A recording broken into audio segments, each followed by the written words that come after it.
Hydroponics farming in Kenya is shaping the modern agribusinesses in the country. It's a technique of growing plants using a water-based nutrient solution rather than soil and can include an aggregate substrate or growing media such as vermiculite, coco peat or perlite. The cost of implementing a hydroponic system varies considerably based on the number of trays and, most of the containers used here are locally available. Vegetables grown hydroponically are healthier than their soil-grown counterparts. They receive a balanced diet and are free of soil-borne pests and diseases. Saving water is one of the most important actions in agriculture, especially in the context of climate change. This has seen semi-arid and arid areas urged to embrace science and technology in food production to mitigate the adverse effects of drought, and hydroponics farming is one of the systems that they have been advised to venture into. Now let's go to the farm and put this into practice.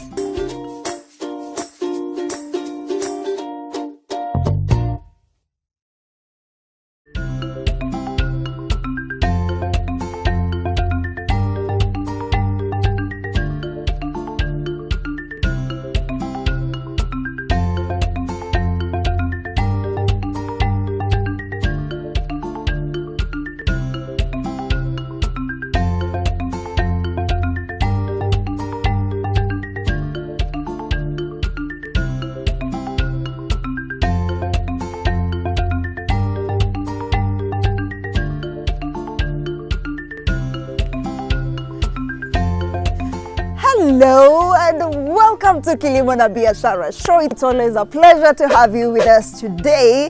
And today I feel like it's a special day. We want to show you a different type of farming method. I know previously we've shown you hydroponics farming, but you can never exhaust this because today we are also going to show you different ways of which you can utilize your farm or your greenhouse specifically, in hydroponics farming system. So, are you curious to know how we want to show you today? Then let's go to the farm and explore hydroponics farming.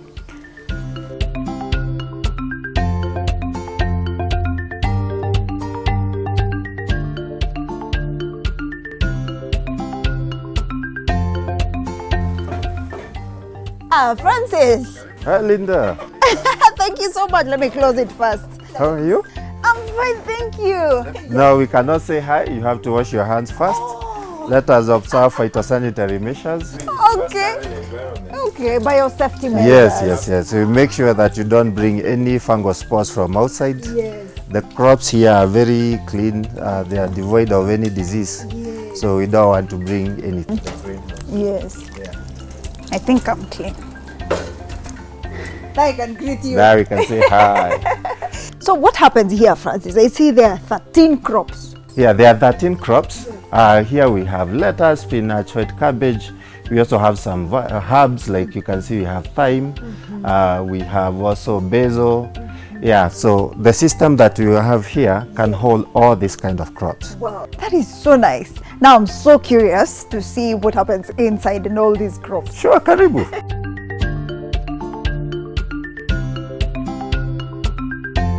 Wow, this is beautiful. Yeah, welcome to our farm.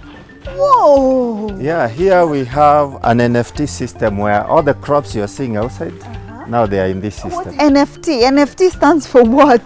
NFT is a nutrient film technique where you feed the crops using a thin film of nutrients. That nutrients run through this pipe and we feed them through these tubings. Yeah. And it accommodates any crop? It accommodates any crop, especially for the leafy and the herbs. Okay. Yeah, for the vines we use a different kind of system, but for the leafy and the herbs we use this kind of a system.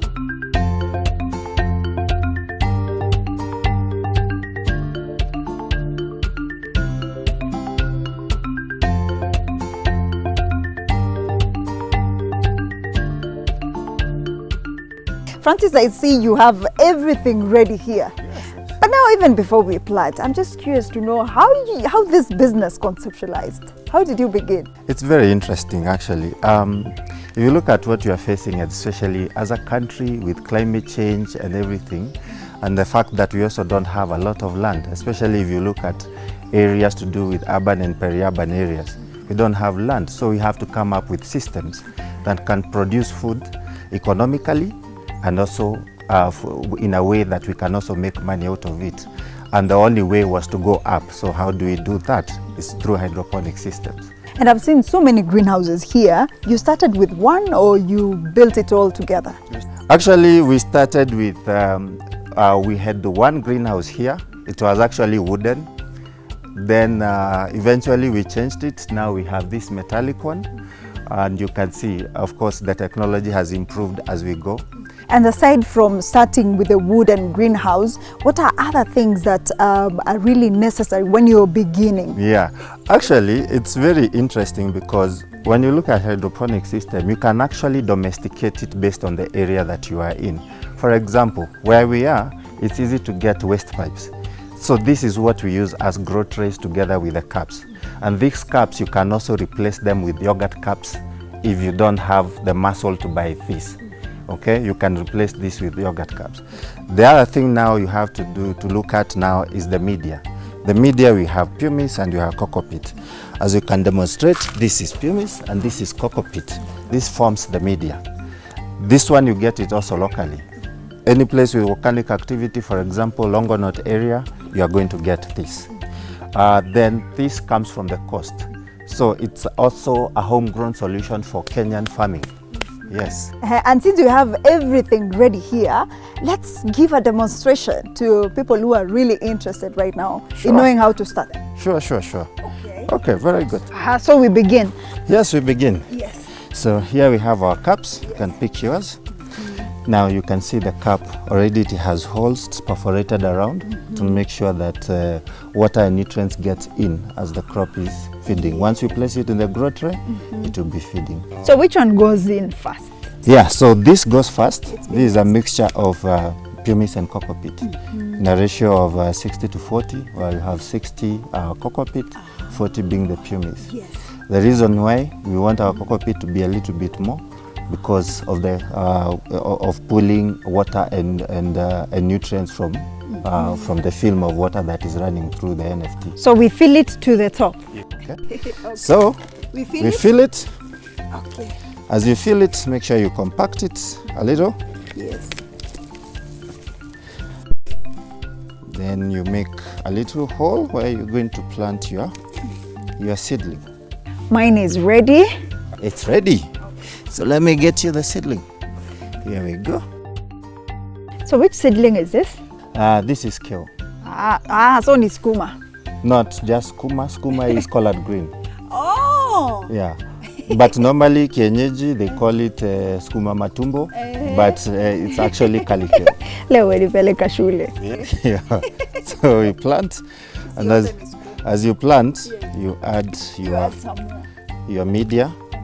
Make sure you compact it a little so that the roots can hold well. This is ready. Ready to plant. Okay. Come and so just place it. Yeah. And just like that. It is so easy. Yeah. Now that we've planted, what's the feeding regime? Inakula nini? The way the system is designed, we have a feeding tank which is on top there, and then we also have a bleeding tank that is below there. So as water is coming in through those drips, it runs through the pipe.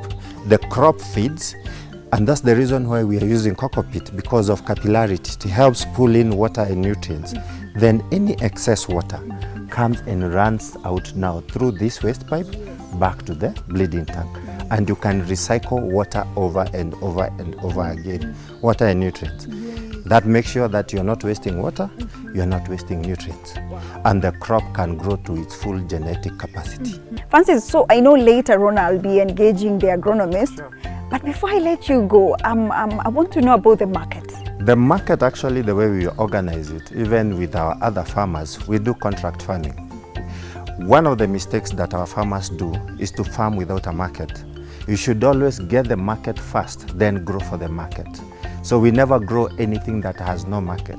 We get a contract, we grow, we deliver.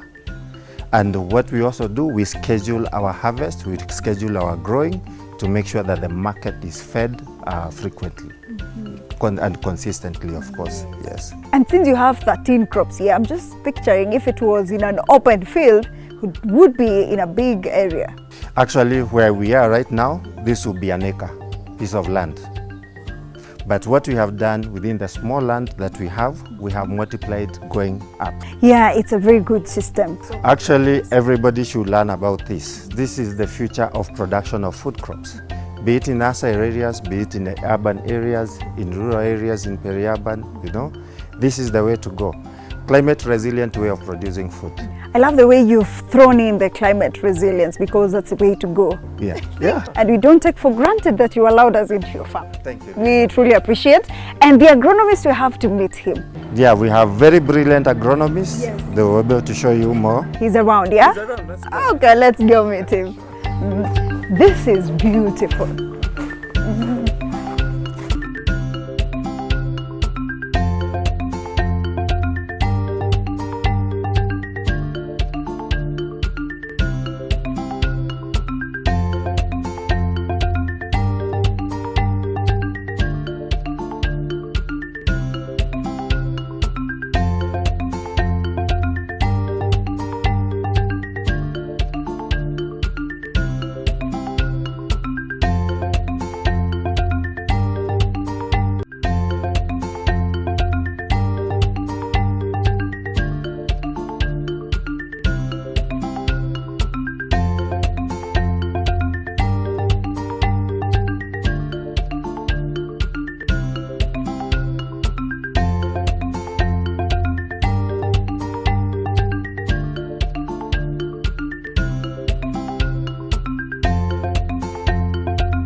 And if you're just joining us, today we are focusing on hydroponics farming system. So right here, the reason why I've not taken you to the next one, which is the troughs one, this one is the nutrient film system. So I just want to know the technicalities before we move to the next one. And let's just meet our agronomist to tell us what are the components, because I see there's a lot of technical stuff that we need to learn, yeah? So let's meet him. Onesimus. Yes. Hello. How are you? I'm fine. Now let's talk about this piping system. I know this is drip irrigation, but there is a certain piping that you've done here. Tell us about it. Hydroponic systems has components. The first component of hydroponic system is the reservoir tank. This is where we mix water with our nutrients. The basics of our production, crops need nutrients. That's the micronutrients and the macronutrients. So what we do, we mix those nutrients inside a container, which is it's 1,000 liter container. We mix the nutrients there. Then through gravity, we release them into the pipes now. The pipes you are seeing here. There's a delivery system which brings the nutrients into the pipes the big pipes where we have planted our crops. Now the nutrients will move with water from one side to another, carrying the nutrients for about 10 to 15 minutes. During this 10 to 15 minutes, our crops inside the cups will be able to absorb the nutrients and utilize them for growth. We do it 3 times a day, in the morning, during lunchtime, and in the evening. Do you normally offer trainings here as well? Yes, we train students. Like now, we have students doing classes on the other side. Yeah, we want to furnish them with this information so that when they are going back at home, they can do something to put some coin in the pocket. So aside from this, I really want to see the other ones and the crops you've adopted there. Yes, we can go to the other greenhouse. We see the other crops that we have grown there. Okay, let's go.